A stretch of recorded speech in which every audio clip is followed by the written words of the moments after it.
Trucker Dump for July 24th, 2010, episode 48, The Annoying One. Welcome to Trucker Dump, where you'll get one driver's insights and sometimes humorous views of truck driving and the trucking industry, and pretty much anything else he feels like dumping on you. This podcast is brought to you by AboutTruckDriving.com. Resources that help you understand the world of truck driving through the use of stories and a pathetic attempt at humor. Hey there, folks. Welcome to today's... What are you doing? Well, I'm trying to do a podcast. Well, I don't know what a podcast is, but don't let me get in your way. Okay, thanks. I appreciate that. So as I was saying... By the way, my name's Fred. What's yours? My name is Todd McCann. My name's Fred. You already said that. Oh, yeah. So, who'd you used to drive for? Well, I came here from... I used to drive for Turtle Trucking, but I got tired of them. Have you ever heard of them? Why, yes, Yeah, I told them when they could stick it. You know what I mean? I mean, last Tuesday, or was it Wednesday? Nah, it was Tuesday. I was picking up a load in... Oh, where was I? You know, that town off 544. Oh, dang it. I know the name of it. It's right on the tip of my tongue. It's the one with the steak and shake in the accent. Is it relevant? Nah, I guess it's not that important. Well, I was going in there and I went to turn into... Oh, it was Tuesday. I remember because I talked to that hot waitress at the Flying J that morning. I remember because Tuesday's special was ham and eggs. So, you were heading into the shipper... Yeah, I had to pick up by 9 a.m. and I was really pushing it. Joplin, that was the name of the town. Okay, that's enough of that. Well, kids, I bet you've all met someone like Fred before. I want all you truckers out there to get your ears on and listen to today's podcast. Maybe you'll find out that you're the annoying one. In my 13-year driving career, I've experienced a phenomenon within the trucking industry. In every orientation class I've been involved in, there's always an annoying guy or gal. To my shock, this phenomenon was cracked during my recent job switch. Usually you know who the annoying one is the second you meet them. The unfortunate sucker that gets stuck in a hotel room with the annoying one is the first to know. I have the most sympathy for this guy. At least the rest of the people in class can avoid the annoying one once class is over. The roommate is screwed. The annoying one will grind on you and every other person being hired. Sometimes it'll even frustrate the instructor. So what is it about the annoying one that gives me fantasies of reenacting the torture scene from the Daniel Craig version of Casino Royale? Sometimes the annoying one is just born that way. It's nothing in particular, they just drive you freaking crazy. Maybe it's in their DNA. I'm sure you know an annoying one too. Sometimes it's because they feel the need to tell a trucker story for every policy that gets brought up in class. If the instructor starts discussing the bad weather policy, the annoying one will pipe in with a story about getting stuck in a blizzard on Donner Pass. If it's about cash advances, he's got a story about how it took him 5 hours to get a cash advance. New policy, new story. But most of the time it's because this annoying one hasn't figured out that he no longer works for his old company. This time, when the instructor addresses the bad weather policy, this guy feels the need to inform everyone how his old company handled bad weather. Same with cash advances. And that's where I stepped in for the first time. You could feel the tension in the room every time this husband and wife team started talking. At the time, I had never heard of the company they were whining about, but to this day, I remember the name of their old company. Armelini did it this way. Armelini did it that way. Yada, yada, yada. This had gone on the entire first day of orientation, and although I could tell that everyone, including the instructor, was getting annoyed, no one said anything to Mr. and Mrs. Armelini. The second day, they started up again. As I mentioned before, I'm not a confrontational kind of guy, especially when the guy was big enough to smoosh me with his pinky finger. I told the evil overlord that I was going to say something, and she urged me to keep my trap shut. Perhaps I should stop to explain. Orientations suck. I hate them more than the taste of liver and onions, and that's saying something. I'd rather have each individual taste bud plucked out with tweezers than eat liver and onions. Orientations are filled with boring subjects. Filling out paperwork, discussing company policies, and watching slobbering-inducing videos on defensive driving and hazardous materials is not my idea of a jolly time. Most drivers just want to get it over with. Any extra stories or useless information is just making things more difficult. So back to the story. There are few things in this world that are more dangerous than defying the evil overlord, yet I did. We were sitting right behind the offending couple, and as soon as one of his stories ended, I said, "You know, this class would go by a lot quicker if we could all keep our trucker stories to a minimum.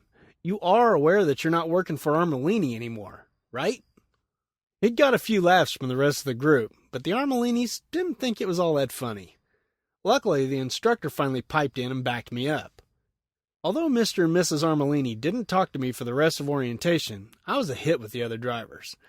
Nearly all of them came up at one point or another and thanked me for saying something. Even the instructor thanked me. While I was glad that I had spoken up, I really didn't like singling this couple out. They kept to themselves for the rest of the class. And by the way, I'm not bashing this Armelini trucking company. For all I know, they're a top-notch outfit. They may have just been a bad fit for these drivers. Anyway, this incident did teach me something, though. Do like Barney Fife and nip it in the bud. Now when I go to orientation for a new company, I wait until all the drivers are together for the first time. It may be at breakfast in the hotel lobby, or it might be while we wait in front of the hotel for the shuttle van to pick us up. When I get the chance, I'll say something like this. "Hey guys, I'd like to ask a favor. I hate orientations, and this class will go by a lot quicker if we could all keep our trucker stories and talk of our former companies to a minimum. And reach over and smack me if I start doing it." You'd be surprised how well this works. Not only does it get the job done, but it also does so without singling out the annoying one. Try it at your next orientation, and you'll see how well this works. I do need to say that this will not keep you from identifying the annoying one. There's still breaks and lunch at orientation and the time you spend at the hotel. When I first went solo, the evil overlord drove me to orientation and spent the night in the hotel with me. The company paid for my part, and we had to pay for the extra person. She was going to leave the next morning, so while I was at breakfast, I quickly identified the annoying one and casually asked who was rooming together. Sure enough, the annoying one was in a room by himself, and they were planning on transferring me over to his room that night. He seemed ecstatic to have a verbal punching bag, but I told him I was paying for my own room. Best money I ever spent. So back to my recent orientation experience. I couldn't afford my own room this time. My roommate, Andrew, was a man in his 50s. I had been dreading having a roomie, but he was nice, clean, and hilarious. We had a lot of laughs and some good conversations. The only woman in the group wasn't easily offended, as shown by her retaliating fart on the final day of class. She did have the decency to get as red as a baboon's butt as we all scattered. She was a solo driver. Brave woman. I kept getting her name wrong. It was Kathleen, Catherine, Kathy. Screw it. Mark was middle-aged and extremely quiet. So much so that if the instructor hadn't asked me to teach him how to use a satellite system, I might have forgotten he was there. Elliot, the 32-year-old single guy, was funny too. And then there was the old guy in the group. Rocky was quiet the entire first morning, so naturally I looked over at him at lunch and said, "Rocky, you should really quit monopolizing the conversation." He chuckled but didn't say much. Everyone else thought it was a hoot. The instructor was new to this company, and he had read in the files that I had worked there almost 2 years at a previous time.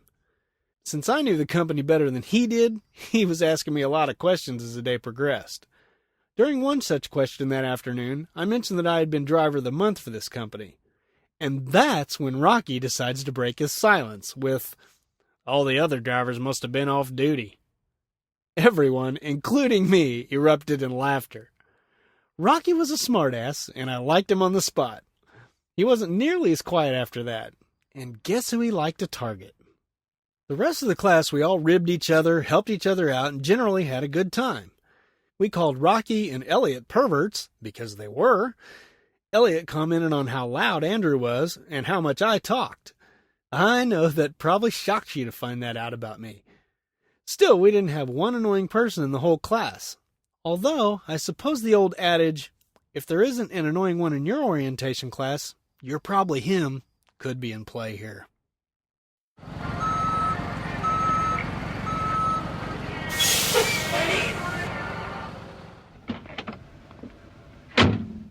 Hey, yo, bud, where do you want this load of feedback? Well, I didn't get much feedback on the last podcast. That's the one called Perspective on Sucky Things. Old Helmet or Heels is back to torment me, though. Actually, she's not. She's very nice this time. And by the way, I love that name, Helmet or Heels. It's pretty cool. She's a woman who just got her motorcycle license recently, so she's been writing a blog about that. There'll be a link in the show notes to her blog, or you can just go and check out helmetorheels.wordpress.com. Okay, she writes, considering we've never met in person, I was so bummed to hear about your job. Thankfully, you've landed on your feet and headed for a new one on Monday. Life is full of twists and turns. There were a few hubby and I took that I thought would end up horribly, just didn't go that way. Praise the Lord. I wish you and the missus all the best in this new adventure. Maybe with this new trucking company, you'll end up in Minnesota. We could do a tweet up with all your fans. Well, first of all, Helmet or Heels, fans. Boy, I don't know where to go with that one. Anyway, thanks for the good wishes. I'm sure we'll survive. The evil overlord is mentally tough enough to be a Marine Corps drill sergeant. At times, I'm not so sure that she wasn't one. So anyway, if you want to leave a comment of your own, here's the information. Cue that music.